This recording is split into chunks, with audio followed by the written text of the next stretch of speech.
Welcome back everyone to Jface Games. Today we are doing the third video, technically it's the fourth, but the third video in our Dragonbane series, which is called, technically, The Steal.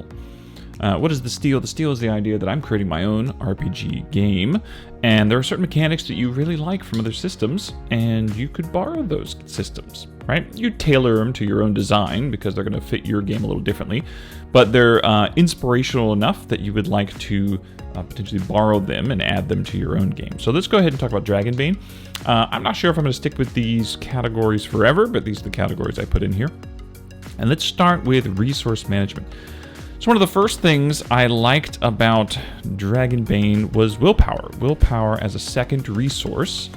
It's clean and it's quick, right? I've been tailoring or trying to play with the idea of having stress being this total mechanic for both health and your actions that you're pulling off. A lot of games have two resources.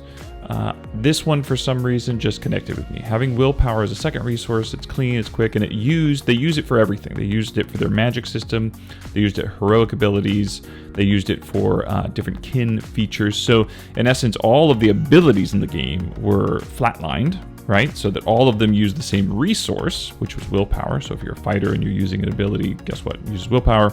Same with your magic. And then they had this nice concept of round rest, meaning that you could burn an action for your turn, which means you're not doing anything else that turn except for maybe moving, and you could potentially get some willpower back, and it was variable. It's like a d6 willpower you're getting back. You could tax yourself and take some health and actually still get more willpower back in order to stay in the fight.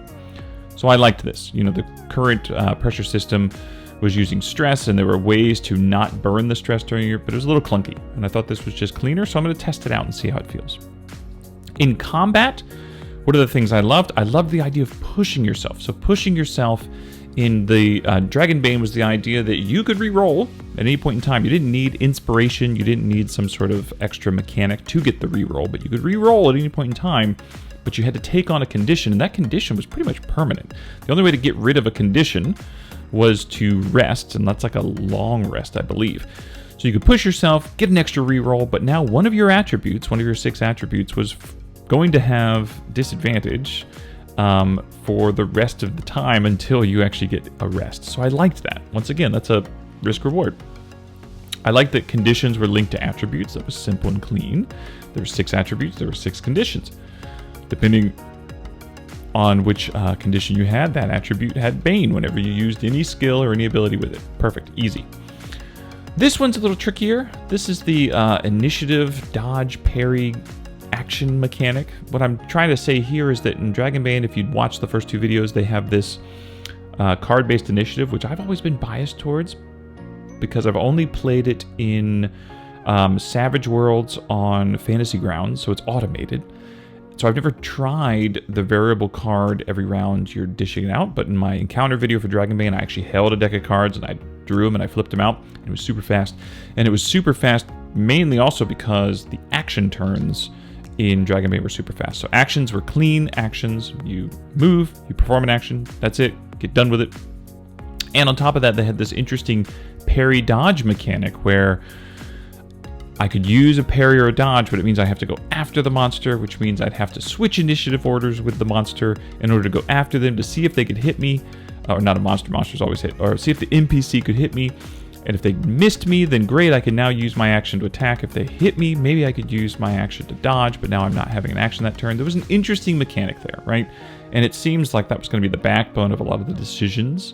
And I like that. You know, that's kind of playing defensive. That's how it should be. Like, I'm going to be defensive in that sense. It feels better of a mechanic than something like in 5e or other games where what you do is you take a defensive action on your turn and now everyone has disadvantage when they attack you. And the reason it feels better is because that's a scenario where it's like, you don't know if someone's going to attack you. Did I just waste my action for the whole round just hoping no one comes near me? Or now the DM says, you know what, if the DM's a jerk, the DM now says, you know what, they're defending, I'm going to go attack this person now. And so it could be a whole thing, right? Whereas this feels like something you would do in a real combat where it's like, I'm going to wait, let them try something, and if they can't get me, then I'm going to come back. It feels better.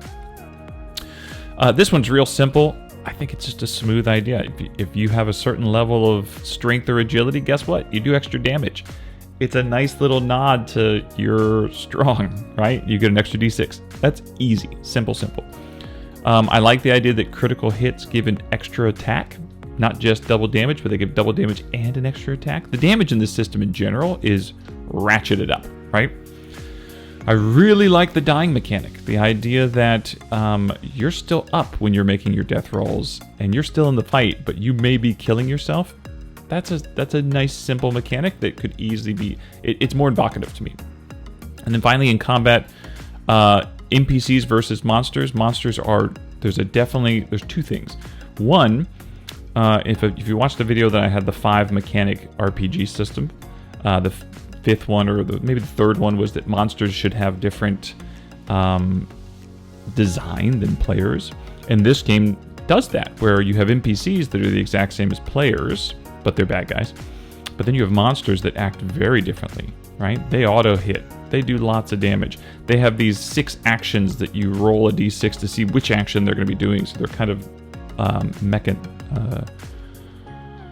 automated, or whatever you want to say, and you don't know what's happening. I really like that, right? I thought that was a really clean design. So let me move this a little bit. Whoop.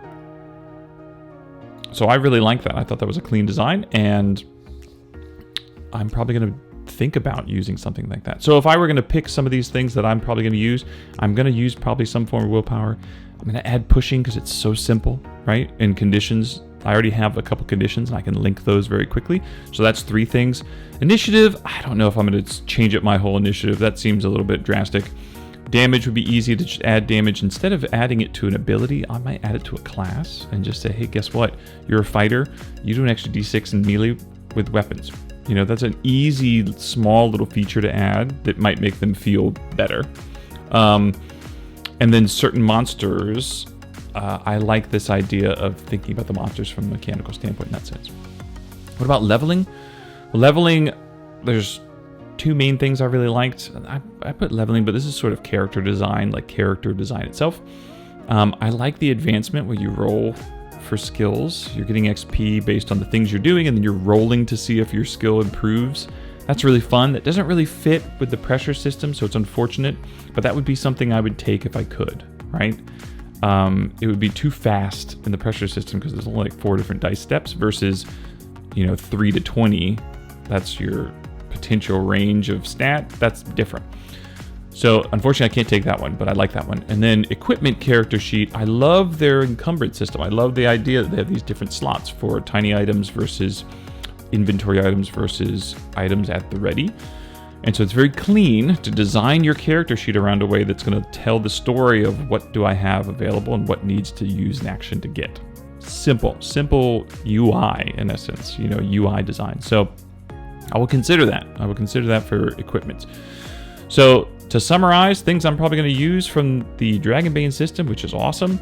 I'm probably going to end up using willpower. I'm probably going to end up pushing yourself and linking conditions to attributes.